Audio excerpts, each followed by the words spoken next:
The best Sonic game. That gets brought up a lot, don't it? That's been contested since you and I were fetuses. No, actually, games being considered good is contested. Some are straight line, straight dookie, while others you may not have high hopes for are surprising hits. People have gone on for hours arguing if Sonic Adventure 2 is the best Sonic game or how Sonic R is this underrated gem apparently. But out of all the choices though, out of the franchise in general, how come the side mode added to a remaster of a game from 2011, Bowser's Fury style, is the game everyone collectively agrees is one of the best? This funky mode Switch Sports free update, it's not actually free but you get what I'm saying. This is it? This is the game to game all games? Just what makes Shadow Generation so good?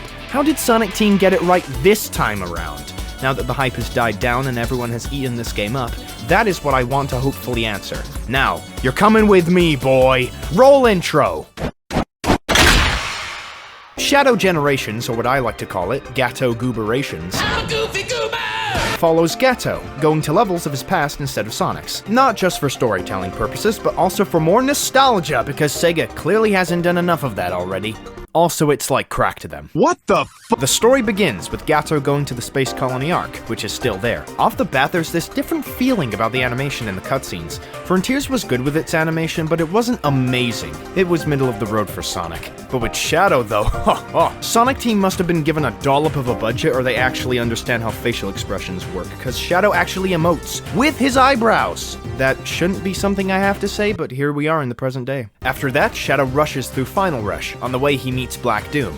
Now, Sonic Team made the good choice for Shadow to be actually distinctive from Sonic in gameplay. In lore, Shadow is this extremely powerful, extremely badass, extremely extreme hedgehog with access to chaos powers that Sonic doesn't have. But in every game he's playable in, he's been delegated to just Black Sonic, not giving him his abilities. Sure, there's that one enemy chain move from Forces that you use 2 times, but Shadow Gens not only gives Shadow his lore-accurate abilities, but adds some changes to existing ones like the Quick Step and new ones. We'll get to them soon enough. Another thing is the graphics. The UI has this Persona 5-esque design around it, and I love it. It fits Shadow perfectly. Midway through Final Rush is a QuickTime event where even though you mash one button, it is a pretty cool scene in terms of spectacle. Some of the levels have these QuickTime events or cutscenes in between the stages, but it's not too much spectacle. There's other stuff to do besides that, unlike Forces, which almost beats mobile AFK games in how much you don't do anything.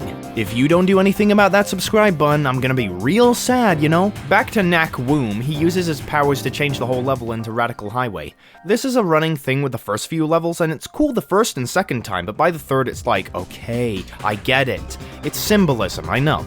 But what if instead of it being Speed Highway but red every time, it's another main level from a game Shadow had a big part in? First time could still be the Funny Highway, but the second could be Westopolis, which is a doubler. It references Shadow 05, but also contrasts with Rail Canyon's design being high up in this massive train station to going right into the action in the city. The third time could be White Acropolis from 06, which as well clashes with the theme of Sunset Heights, having this out-in-the-open warm feeling to it before transforming into an ice-cold secret base. Beat the stage and dude, that S-rank animation is like a Gatto. Yummy and in my tummy. It syncs with the music too.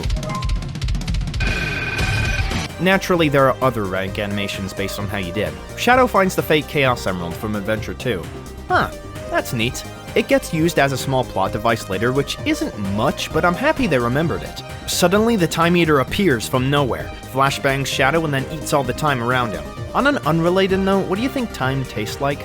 Personally, I think it would taste like licorice, because clocks are usually colored black and white. Shadow's now in the white space, which like normal gens is the primary hub world, but it's way better. There was kind of nothing to do in the previous white space. It was purely for the levels and the challenge acts. No collectibles or really anything in it for that matter. This new white space is a good hub. You see, there's these little tokens called collection keys you can get in the levels. What they do is that once you get them, you can use them to open these chests. You get all kinds of junk like artwork, music, part of a recap of Shadow's history. When I first got this, my brain was so confused I thought I got the game for a second. On to Act 2, it's a 2D stage, which is fine. It's got some cool stuff to it, like these doors you have to open with Chaos Spear and much more use of Chaos Control to get to different routes, introducing these gravity pillars from Final Chase too.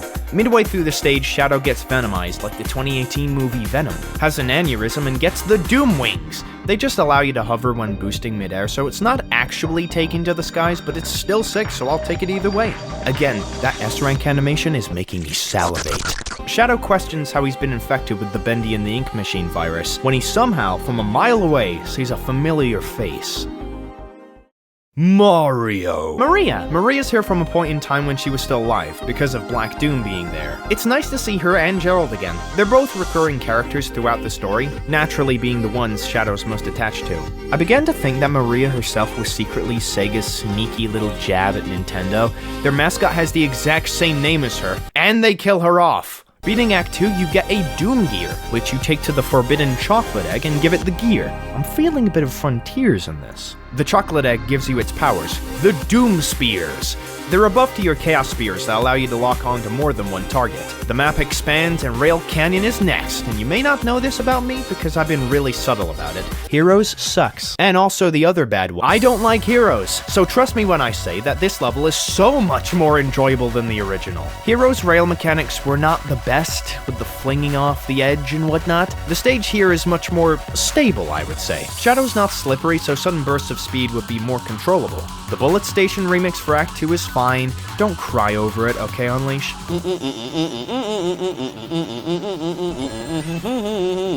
What do you know? One more Doom Gear. This gives us the Doom Blast. The only blasting going on here is the guy's ass I'm beating up. You can launch enemies with it to access other areas that are out of reach. Challenge acts are back from gens. As usual, you beat the levels to get the keys necessary to open the boss gate. Normal gens had over 5 in each stage. It was done for padding, considering the game's only 3 hours long. The challenge acts here are more or less still for padding, but have more of a reason to exist. Instead of only doing 1 in each stage, you have to do 2 to get 1 key. I feel it's better that way and more thought out. We get our first boss fight, the Bio-Lizard. It's a pretty good fight. It develops the Adventure 2 fight with new attacks and phases, such as the Bio-Lizard gaining hands trying to crush you, thanks to his balls. This boss being the first one is similar to that of Sonic Mania, bringing out the final boss of another game at the beginning of this new one. It's always great to see. At the end, there's a QuickTime event, however, there isn't a penalty for not pressing the button. There's a penalty in Space Colony Arc for not doing it. Probably wasn't enough time to add in all the scenarios where you failed them, I'm guessing. Black Doom comes back and he says he's gonna take over the world, yada yada yada, ain't gonna happen, Buster. Destroy those insults. Another Doom Gear gained. This gives us the Doom Surf, which allows us to traverse on water. Don't know how Shadow can't do that normally like Sonic has done before, but I don't mind it. The Doom Surf is cool. It reminds me of the Jetport from Crash 2. Kingdom Valley uses the Doom Surf a lot, but it doesn't overuse it. There's still some level design here, folks, bringing back the bouncy boingers and the wind trail spawners, all while mixing in mechanics new to this game. Sunset Heights, my favorite stage from Spark the Electric Jester, is not the boring, automated Crash Bandicoot hallway that it was in Forces. What if I told you it surpasses the original in a landslide? There's new stuff, water jets that boost you up, going into the underground areas for a change of scenery, the Death Egg robots are more intertwined with the level, they throw rocks at you that you can homing attack while using Chaos Control, use of the Doom Blast for more shortcuts, Act 2 adds on even more, a nice rainy atmosphere, more use of the Doom Surf, the enemy chain from Forces is back. Didn't expect that to return. The Death Egg robots attack the platforms beneath you, so you need to dodge out of the way or have them destroyed to fall down to other areas. Banger music for both acts. Speaking of banger music, Metal Overlord. Not seen this big fella in a long while. He's been in the IDW comics under a different name, being Master Overlord. Onto the fight itself, it only uses the Doom Surf. Even with its limited moveset, the fight is still fun. There are these higher paths where you can do more damage to the boss and make the fight shorter. The second phase is 2D, which might be the only time the game switches from 3D to fully 2D, so it's good that Sonic Team are separating both dimensions from each other. No remix for What I'm Made Of, unfortunately. They remixed Bio-Lizard's music, so what gives? The chocolate egg that your mother tells you not to eat is spouting its purple flurp again, and this time you turn into the tentacle monster in the hentai you hide under your bed. With Doom Morph, you become an Inkling from Splatoon. The health of these morph balls allow you to become one with the icky paint-like goop. That's another thing checked off my list of life goals. Chaos Island? That's some funny honey. This is the only level from a game Shadow wasn't in. Doesn't stop it from being a banger wanger. It uses the Doom Morph excellently, swinging to reach higher places, scaling walls like Spindler Man. Chaos Island here explores the areas in the original that weren't really expanded upon, like the big pillar thingies that you can climb and the volcano erupting. Shadow even shields his eyes briefly from the lava. The assets are the same as Frontiers as well. I'm glad they didn't bother to replace the springs and checkpoints with regular ones. Oh cool, it's the OG Generations white space. And right on cue, look who it is! It's everyone's favorite Smurfs character, Sink the Kink! We get to see what the Shadow fight looks like from his perspective. That's so dope! The opening's reanimated, and it is fabulous. The strangest thing to me about this cutscene is that they use Sonic's Frontiers model. They have access to the Generations model. They added new dialogue and with that new lip syncing for all the characters, so why? I guess they want to keep the model consistent, like this franchise isn't already inconsistent enough. Our runner-up boss to the finale of this game is Mephiles. He's back from the realm of characters Sega won't bring back. Turns out he's as much of a fan of Purple Flurp as I am, so he covers the floor in it, in a chef's kiss boss fight, using Doom Morph to crash into him to deal some mighty damage. Love the animation of Shadow pulverizing him, then Mario forward-airing him into the ground. Robbie Damon's performance as Mephiles is also super goody-goody as well. It could be a wee bit deeper, but I'm happy with it. Because the devs brought back Mephiles in Kingdom Valley, it looks like Sega is remembering Sonic 06 again, and for the better. Another cutscene and Black Doom is yapping on about nothing once more. Shadow contemplates genocide against an entire race for the third time, before Maria stops him. She calms him down. She explains why she named him Shadow, which is neat. It's a pretty cute reasoning. Because without light, there's only darkness. But a shadow will show you where to find the light. Do you understand? One last Doom and Gloom gear, got him. The final Doom power is the one we got a glimpse of in Space Colony Arc Act 2, the Doom Wings. Works the same way in 3D, so nothing to worry about there. The ultimate life form is now fully complete. Shadow turns into Vegeta for a moment, and it's time for the final level. All the build-up for Radical Highway? Really? Not an original level or one from Shadow the Hedgehog? Really? That's kind of a letdown. I wanted to see something a bit more special. The level design is great though. Awesome stuff. No real gimmicks for this level. I guess the gimmick is the Doom Wings. You can play with them in every level though, so I don't know what's the gimmick. Act 2 is the only Act 2 that's not 2D! Yippee! These massive, obese Doom creatures pop up. You'll have to punch them into oblivion so they give birth to a baby that you can use Doom Blast on. Apart from that, it's not exactly what I would call an ultimate level. I wish both of these had all, if not most of the gimmicks from the previous stages. It would be more like a test of everything you've known up until now. Black Doom, still being off his rocker, giggles like me when I win a match of League of Legends. He then turns into a League of Legends player. The final boss is here, Devil Doom. First phase is Surf Time. It's just Metal Overlord but harder. Hit his walnuts back at him and use shortcuts to do more damage. Second phase is Mephiles, but you're platforming with the Doom Morph instead. Each time you get to Devil Doom, you have to do more platforming stacked on top. Third phase, Black Doom is pulling out all the stops. He know he can't win even with his own super form, so he goes even further beyond. Neo Devil Doom.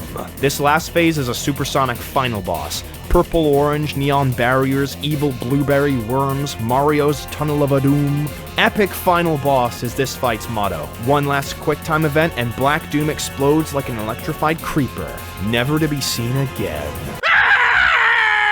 Watching the fight to get footage for this video, I realized how far Sonic has come. A video game icon that almost died twice and nearly a third time, but he's still with us today. That's how much staying power Sonic has got. Even if Sega messes up Sonic once more, which they will eventually, he will return. With an apology, probably. If Shadow Gens has Sonic in one cutscene and sells 1 million copies, then it's definitely possible for other characters to get the limelight. Nintendo has done that with Mario characters, so it would be good to see Sonic's buddies get more adventures of their own. Shadow's nightmare has finally ended as his destructive powers are drained from him. The white space around him begins to collapse, restoring everything to its proper place. Yet, his one dream, the chance to reunite with Gerald and Maria, slips away as they return to their rightful time. Shadow's mentioning of Chaos Control shows how desperate he is to keep Maria alive. But it's futile. The harsh truth remains. He can never reclaim his life on the Ark. He is left to face the reality of the life he has, until he dies. All of that is, hopefully, how and why Gato Gooberations ranks high on Sonic game tier lists. Thanks for watching till the end of this video, seeing the whole thing through instead of clicking off 3 minutes in. Now go on, scram! There's nothing else to talk about. Well, I mean there is, but I want to get this video out. So get it! Go!